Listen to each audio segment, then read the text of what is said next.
दहिसर पूर्व शिवशक्तीनगर ओरीपाडा येथे आयोजित पत्रकार परिषदेत दशरथ मुदलियार आणि त्यांच्या युनियनच्या सदस्यांनी मुंबई महानगरपालिकेतील काही भ्रष्ट अधिकारी आणि नाले व गटर साफसफाईची जबाबदारी असलेल्या ठेकेदारांवर 400 कोटींहून अधिक रुपयांचा भ्रष्टाचार केल्याचा खळबळजनक आरोप केला आहे।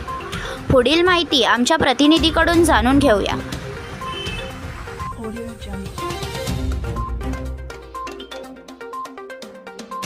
आपण आज दहिसर पूर्वेला ओरीपाडा या ठिकाणी आलेले आहे। एकता मालक चलाचे अध्यक्ष आहे, त्यांच्याकडे आपण प्रतिक्रिया जाणून घेऊया। सर काय सांगाल, आज भ्रष्टाचार बद्दल तुम्ही पोलकोल खोलणार आहे, नक्की काय प्रकरण आहे? बीएमसीच्या नालासफाईच्या कामाखाली मोठ्या प्रमाणात भ्रष्टाचार चालू आहे। ही लोक बिल्डरच्या आउटसाइड म्हणजे माती भरून ते बीएमसीचे गटराचा माल भरतोय असं दाखवून बीएमसी कडून पण पैसे काढले जातात आणि बिल्डर कडून पण ही लोक पैसे, म्हणजे दोन्ही बाजूने पैसे कमावतात। आणि हे करतायत बीएमसीचे कॉन्ट्रॅक्टर फक्त आपल्या फायद्यासाठी। ही लोक लोकांचे जे टॅक्स पे लोक आहेत, गव्हर्नमेंटचं रेव्हेन्यू वगैरे ही लोक चोरी करतात। जे पैसे लोकांच्या उपयोगी कामामध्ये आलं पाहिजे ते काही लोकांच्या खिशात जातं।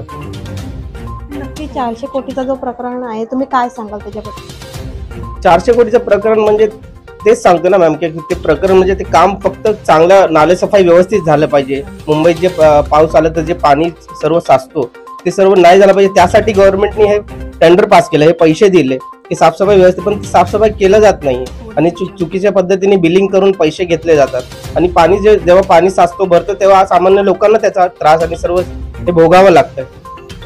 आता पुढे तुम्ही काय करणार आहे, म्हणजे त्याच्याबद्दल? आम्ही सर्वीकडे निवेदन देऊन आलो पण आम्हाला काही रिस्पॉन्स दिला जात नाही। इलेक्शन ड्युटीच्या नावाखाली सर्व आपापलं काम जे करायचे तेच चालू आहे।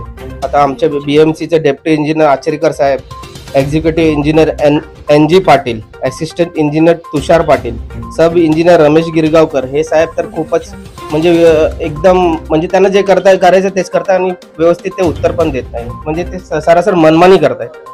तर हे जे कारभार चाललंय त्याच्या म्हणजे पुढचं तुम्ही काय पाऊल घेणार आहे? आम्ही 10-15 दिवसात जर या लोकांनी काय प्रॉपर याच्यावर कारवाई केली नाही तर आम्ही रस्त्यावर उतरू यासाठी आणि याचा निषेध करू। आम्ही आंदोलन आता सुरुवात केली। प्रत्येक ज्यांना जे अधिकारी आहेत त्यांना आम्ही जाऊन निवेदन दिलेले आहेत, त्यांना सांगितलं की असा प्रकार चालू आहे, परंतु त्यांच्याकडे पूर्णपणे दुर्लक्ष करतायत ते।